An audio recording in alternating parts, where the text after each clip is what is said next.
I have to share this crucial discovery I made today into my mentality, which largely explains why I've been able to be such a successful student and be the top ranking student in my university in the degree which is largely regarded as one of the hardest degrees you can do. Okay, so what is this discovery?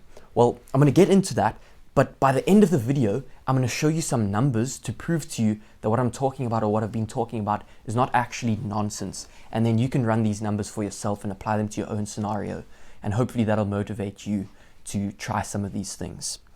Okay, so what I'm essentially talking about is the difference between over and underestimating. So we dramatically tend to overestimate the amount of work we can fit into a day.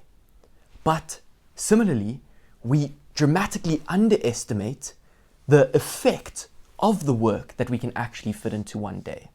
So what I mean by this is when we place ourselves on this diminishing marginal return curve, we think that we're at a much gentler gradient than we are actually sitting at. In other words, the amount of extra benefit we get for extra hours of studying is way greater than we actually believe. So one of my students came to me, I tutor, and one of my students came to me and he asked me, he said he's not quite sure what to do with the exams approaching because he feels very prepared for this subject, and he feels somewhat comfortable for this subject, but still he doesn't think he's going to do great. But he thinks that he should spend most of his time in the subject where he's likely to fail at the current point in time.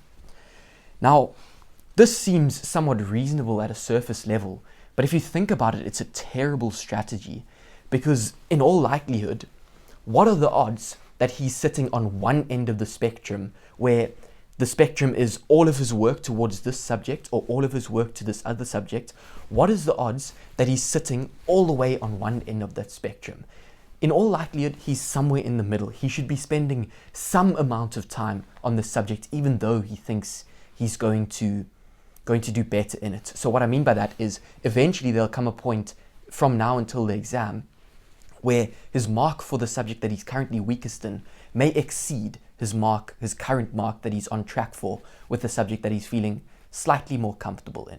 So what I'm trying to get us to do is to be more conscious about our prioritization and decision making. And then by being more conscious about this, we have to know what our returns are on our hours for particular subjects. And so we have to run the numbers and get to grips with this, which will then encourage us to work harder because we actually know that we have more left in us than we think we do. Okay, so he wouldn't have come asking this question if he had realized that if he just went to work, he would probably get in a much better situation than if he just sat around thinking about it the whole time and then succumbed to one of two terrible fates. Obviously, that's not an optimal situation. Okay, so over and underestimating. So I'm going to just draw out a hypothetical scenario for you to get to grips with this scenario. Okay, so on the x-axis here, we have time spent working, and this is in hours. And on the y-axis, I'm going to have our result for this particular subject or course, and this is as a percent. So obviously, the maximum being 100%. So for ease of writing, I'm just going to put the percent up there. Okay, so 100. So let's say at this current point in time, sitting in a semester, we have let's say we have 5 weeks left. So we about halfway through, just past halfway, we've covered majority of the content, we've studied for a test, and we've done some homework for this course. Okay, so we're in an okay position. We've gone roughly 60% of the way through the course, and let's say we've studied quite effectively to this point, and we think if we were to write the exam now, we could probably get 60%. Okay, so I'll put us somewhere over there, 60%. So that obviously maps to that point on the curve, and that maps down to, let's say, I've put in about 15 hours of work to date. So I've attended some lectures, I've done some homework, and I've studied for a test. So let's say, just for argument's sake, it adds up to 15 hours. Now you can run these numbers for yourself. That's not the point, okay? The point is that it's somewhat realistic so I can illustrate the point, not so that it's exactly realistic, okay? So currently sitting at about 60% if we were to write the exam now, and we've put in about 15 hours. Okay, now we think that if we were wanting to get to 90% for this course, we're going to have to put in maybe 200 hours of work. And just naturally, if we don't think about this and don't plot this out, which makes us conscious about the relationship between time and marks, if we don't plot this out and we just think to ourselves, in order to get to 90, I'm probably going to have to put in a lot of work.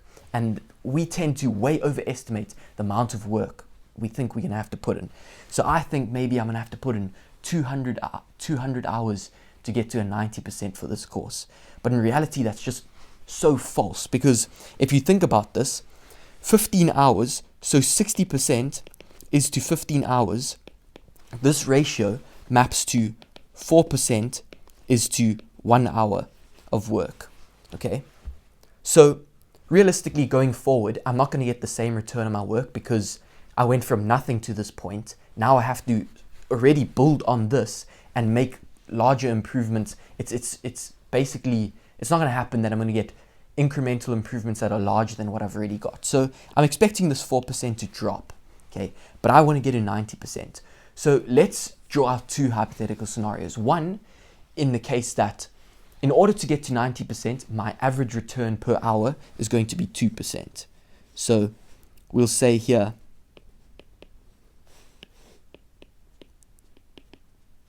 scenario 1, that we have 2% is to 1 hour of work.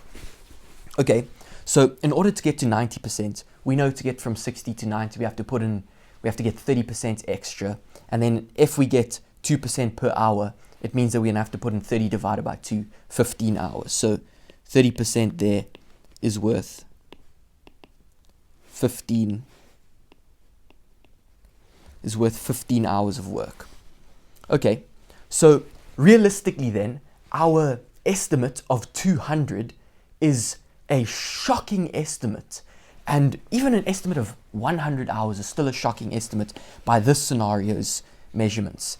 So we could actually get up to 90% in only 15 hours of work. That's a couple of days of hard work towards this subject, dedicated days. So in 1 day's worth of work, let's say we can put together 7.5 hours worth of work. So in 2 full days of directed hard work, we can get all the way up to a 90 in this course. Now you may say to me, that's completely unrealistic. I'll say, okay, I'll concede. Say, fine, that might be unrealistic. So let's drop our efficiency by a whole % per hour. So I'm now saying scenario 2, that we currently at 1% per 1 hour in order to get to 90. So our average return per hour is going to be 1%. We're going to boost our mark, our final GPA for this course, our final course mark, by 1% per hour of work. So in order to get 30% up, we have 30% is to 30 hours.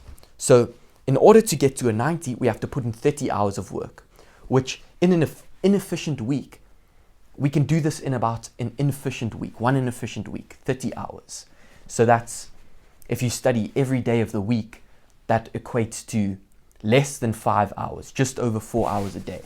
Okay, so that's somewhat plausible. Okay, now even at this 1% is to 1 hour, we can see that it's slightly more realistic, but you might have some problem with this and say, no, George, this is still unrealistic. Even if I drop this to 0.5% for 1 hour, it'll only go up to 60 hours in order to get the 90. Now let's say you have 4 courses, okay? 4 courses, and we're dealing with scenario 2. In order to get your GPA up to 90%, you'd have to get each of those courses up 30%. So 4 times by 30 is 120. And let's say you can get in 40 productive hours in a week. That takes just 3 weeks. 3 weeks in order to get your GPA up to 90%. Or if you want to use the pessimistic scenario 3, which I haven't written down, of 0.5% return per 1 hour of work in order to get to a 90, that means it's going to be 60 hours to get to a 90% per subject. So 60 hours times by your 4 subjects, that's going to be 240 hours. And if you can get in 40 hours per week, that's 6 weeks left. So that means, and let's say you have only about 5 weeks left, you can almost get to 90%. Now that is crazy for me, that we think that we are way less competent and way less able to get to the marks than we actually are. So I wanted to run the numbers for you to prove to you that you're way closer than you think, and one day's worth of work is not as arbitrary as you think. So next time you think to yourself, to hell with this hard work, I'm going to live my life, I'm going to have fun, I need a balance, you're an idiot. You're going to waste a perfect opportunity to get some extra marks. Now, of course, I'm not saying if you're already sitting at 90% and you actually are at a gentle gradient on your diminishing marginal returns curve. Of course, then I'm saying go and have your lunch, go have fun, go and enjoy yourself. You're already in a good situation. But if you're currently sitting at 60%, you have time left to boost your mark, and you underestimating the value of your time, then you are an idiot and you need to go and work harder because you're way closer to your goals than you think you are. So I just hope this video was somewhat eye-opening and helpful in the sense that you're way closer to your goals than you think you are. So I encourage you to run these numbers for yourself and apply them to your own scenario, depending on how many courses you have, where you currently think you're at, whatever the case may be. Run these for yourself and you'll see that your time is worth more than you actually think it is.